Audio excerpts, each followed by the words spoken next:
সাহেব যে প্রশ্নটি করেছেন অবশ্যই সেটি করা যায়। কেন করা যায়? নিশ্চয়ই করা যায়। কুমিল্লা বিভাগে আয়োজিত আজকের এই কর্মশালায় অনুষ্ঠানের সম্মানিত সভাপতি মঞ্চে উপস্থিত সম্মানিত স্থায়ী কমিটির সদস্য সহ নেতৃবৃন্দ এবং আমার সামনে উপস্থিত কুমিল্লা বিভাগের বিএনপি সহ অঙ্গ এবং সহযোগী সংগঠনের সকল নেতৃবৃন্দ, আসসালামু আলাইকুম। আমি প্রথমে আপনাদের সকলকে ধন্যবাদ জানাচ্ছি যে আজকে সকাল থেকে আপনারা এই কর্মশালায় পার্টিসিপেট করেছেন, অংশগ্রহণ করেছেন এবং আমরা যে 31 দফা যেটি দিয়েছি এটি কম বেশি বিস্তারিত বিষয়গুলো নিয়ে আপনারা আলোচনা করেছেন প্রতিটি দফা। আজকে প্রায় 650 মতো মানুষ এখানে উপস্থিত আছেন, আপনারা অংশগ্রহণ করেছেন। প্রিয় সহকর্মীবৃন্দ, এই যে 31 দফা, এই 31 দফাটি কি? 31 দফাটি হচ্ছে বাংলাদেশ এবং বাংলাদেশের মানুষের জন্য আমরা কি করতে চাই, বিএনপির অবস্থান থেকে বিএনপি সরকার গঠনে সক্ষম হলে আমরা আগামী দিনে ইনশাআল্লাহ কি করতে চাই সেই বিষয়টির একটি বর্ণনা আছে এখানে।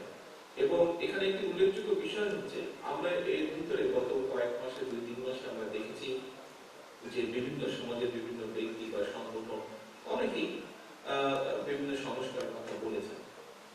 বিএনপি কিন্তু এই সংস্কারের কথা, অর্থাৎ রাষ্ট্রের বিভিন্ন প্রয়োজনের পুনর্গঠনে সংস্কার, ক্ষেত্র বিশেষ সংস্কার প্রয়োজন, এই কথাটি কিন্তু বিএনপি বলেছিল প্রায় 2 বছর আগে। আপনারা সকলেই কম বেশি অবগত আছেন। যখন আমরা জানতাম স্বৈরাচার বিদায় হবে, হয়তো এক্সাক্ট টাইমটা আমাদের পরিষ্কার ছিল না, কিন্তু আমরা জানতাম স্বৈরাচার বিদায় হবে, বিশ্বাস আমাদের ছিল। 2 বছর আগে তখন স্বৈরাচার এই দেশে আছে, স্বৈরাচারী কায়দায়, এই যে আজকে যে পলাতক স্বৈরাচারী কায়দায় সেই দেশের মানুষকে কষ্ট দিচ্ছে। সেই সময় আমরা দিয়েছিলাম। আমরা দেখছি অনেকে খুব রিসেন্টলি কথা বলছে। কেন আমরা সেই সময় দিয়েছিলাম? কারণ বিএনপি সবসময় দেশ এবং দেশের মানুষকে নিয়ে চিন্তা করে বলেই কিন্তু 2 বছর আগে, যখন অনেকেই বিশ্বাস করতে চাইতো না যে স্বৈরাচার বিদায় হবে, আমরা সেই সময় এটা দিয়েছি। পরবর্তীতে তখন আমরা প্রথমে দিয়েছিলাম 27 দফা, পরবর্তীতে 31 দফা হচ্ছে। কারণ আমাদের সাথে যে সকল দল, গণতান্ত্রিক দল স্বৈরাচার আন্দোলনে ভূমিকা পালন করেছেন তাদেরও কিছু মতামত ছিল, সেই মতামতগুলোকে আমরা এটার মধ্যে যোগ করছি এবং পরবর্তীতে সেটি 31 দফা হয়েছে। এখন প্রিয় সহকর্মীবৃন্দ, আজকে 650 মানুষ আপনারা এখানে সকাল থেকে বিকেল পর্যন্ত আপনারা এখানে আলোচনা করলেন, জানলেন, শুনলেন, বুঝলেন, সাথে নিয়ে যাচ্ছেন, আপনারা যা অর্জন করেছেন জেনে গেলেন। কিন্তু এটি তো শুধু এই ঘরে রাখার বিষয় না, বা ঘরে রাখলে চলবে না। আপনাদেরকে, আপনারা এখানে আজকে যারা উপস্থিত হয়েছেন, আপনারা কিন্তু প্রত্যেকেই বিএনপির প্রতিনিধি হিসেবে উপস্থিত হয়েছেন। আপনি সেটা ইউনিয়ন পর্যায়ে থেকে আসেন, জেলা, থানা, যে পর্যায়ে থেকে আপনি আসেন না কেন, আপনি বিএনপির একজন অ্যাম্বাসাডর হিসেবে এখানে উপস্থিত হয়েছেন। অর্থাৎ আপনি যখন ফিরে যাবেন, মানুষ কিন্তু আপনাকে চিনবে বিএনপির নেতা হিসেবে। এবং খুব স্বাভাবিকভাবে আপনার আশেপাশে পরিবারের অনেক সদস্য বা আপনার এলাকার মানুষ কিন্তু জানে আজকে আপনি এখানে একটা অনুষ্ঠানে এসেছেন। আপনি যাওয়ার পরে যারা আপনাকে আজকে পাবে, অথবা যারা আপনার সাথে আগামীকাল পরশু দেখো, আপনাকে কিন্তু জিজ্ঞেস করবে যে ভাই 10 তারিখে যে আপনারা অনুষ্ঠানে গেলেন, কি হলো, আপনারা কি জানলেন, কি বুঝলেন, আপনারা কিন্তু জিজ্ঞেস করবেন আশেপাশের মানুষকে। এখন সহকর্মীবৃন্দ, আপনাদের দায়িত্ব হচ্ছে, এই কথাটি বলছিলাম, দয়া করে এটি আবদ্ধ রাখবেন না। আজকে যে আপনারা জেনে গেলেন, আপনাদেরকে নিয়ে আমাদের এখানে বসার উদ্দেশ্য বা লক্ষ্যই হচ্ছে আমরা কেন্দ্র থেকে আপনাদেরকে জানিয়েছি। এখন আপনারা এটা নিয়ে যেতে হবে পরবর্তী লেভেলে, এবং এইভাবে পরবর্তী লেভেলকে নিয়ে যেতে হবে তার পরবর্তী লেভেলে। এদেরকে দেখভাল করতে হবে আপনাদের নজর রাখতে হবে যাতে প্রান্তিক মানুষ, আজকে এখানে আমরা শ্রমিকদের নিয়ে কথা বলেছি, বিভিন্ন শ্রেণী পেশার শ্রমিকদেরকে নিয়ে কথা বলেছি, আমরা শিক্ষকদের নিয়ে কথা বলেছি, আমরা ছাত্রদের নিয়ে কথা বলেছি, আমরা মহিলাদেরকে নিয়ে কথা বলেছি, আমরা ডাক্তারদেরকে নিয়ে কথা বলেছি, লয়াররা তাদের মতামত দিয়েছে। অর্থাৎ সমাজের প্রায় সকল শ্রেণী পেশার মানুষের বিষয়ে আমরা আলোচনা করেছি আজকের এই সারাদিনের আলোচনা। আপনাদেরকে এই মানুষগুলোর কাছে যেতে হবে, এই মানুষগুলোর কাছে পৌঁছে দিতে হবে যে এইগুলো আমাদের 31 দফা, তার মধ্যে এই আছে। 31 দফার এরকম ছোট বই একটি আপনাদের প্রত্যেকেই দেওয়া হয়েছে। এই বইয়ের পিছনে কিন্তু অ্যাড্রেস আছে। অর্থাৎ এই 31 দফায় যে সবকিছু তা নয়। আমরা বারে বারে বলেছি, প্রতিবার বলেছি, 31 দফা কোনো ধর্মীয় গ্রন্থ নয়, এটি কোনো পরিবর্তন করা যাবে না। অবশ্যই কোনো প্রস্তাব যদি আসে, কোনো বিষয় যেটি বেটার হতে পারে, বেটার মনে হতে পারে, বেটার যেটি পসিবিলিটি আছে, আমরা অবশ্যই সেরকম প্রস্তাব গ্রহণ করবো এবং সেটি অনুযায়ী আমরা বাস্তবায়নের চেষ্টা করবো আমাদের সুযোগ সুবিধার মতো। প্রিয় সহকর্মীবৃন্দ, মূল লক্ষ্য বা উদ্দেশ্য হচ্ছে দেশ এবং দেশের মানুষের জন্য কিছু করা, তার জন্য একটি লক্ষ্য ঠিক করা, পরিকল্পনা ঠিক করা, এবং সেটি হচ্ছে এন্ট্রি দেওয়া, এবং পরবর্তী মূল লক্ষ্য হচ্ছে মানুষকে কনভিন্স করা। আমাদের একজন নেত্রী এখানে বলেছেন, একটি প্রস্তাব দিয়েছেন যে আমরা কাউকে যদি কিছু দিয়ে আমাদের পক্ষে আনতে পারি না, সেটি আমাদের সেটি অনৈতিক কাজ, সেটি আমরা করবো না। আমরা যেটি করবো, আমাদের আদর্শ লক্ষ্য উদ্দেশ্য দিয়ে আমরা মানুষকে কনভিন্স করবো, আমাদের পক্ষে আমরা নিয়ে আসবো।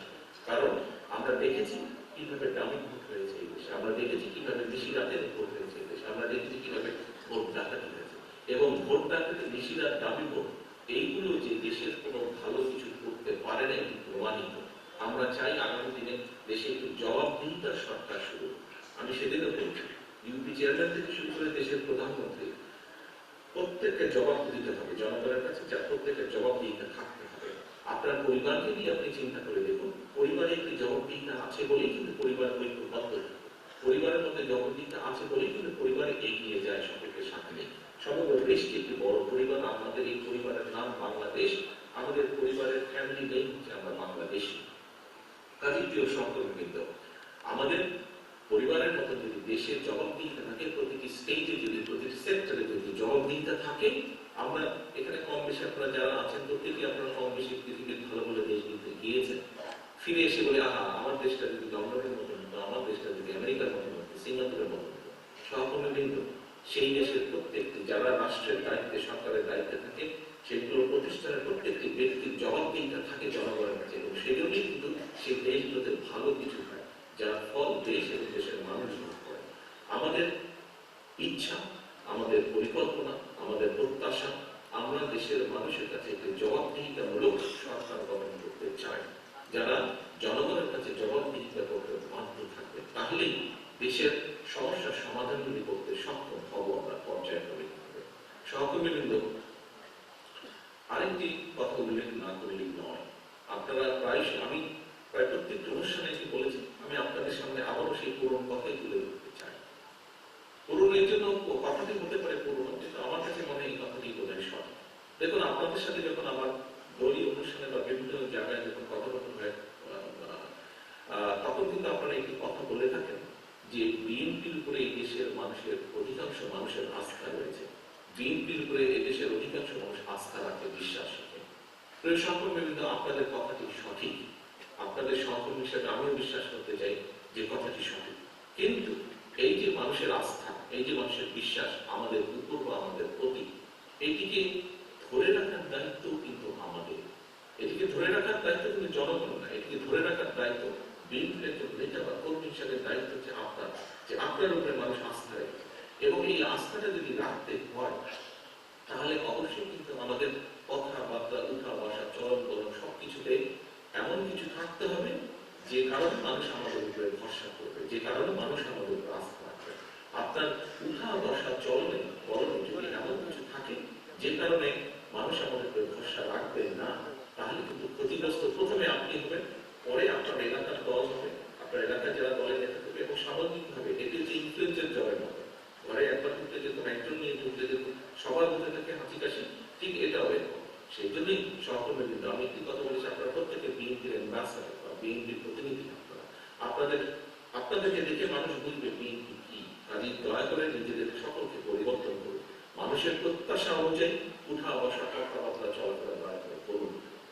কারণ এই যে মানুষের প্রত্যাশা, এটিকে ধরে রাখতে হবে আপনি, আমি, আমাদের সকলকে ঐক্যবদ্ধ প্রচেষ্টার মাধ্যমে এটিকে ধরে রাখতে হবে।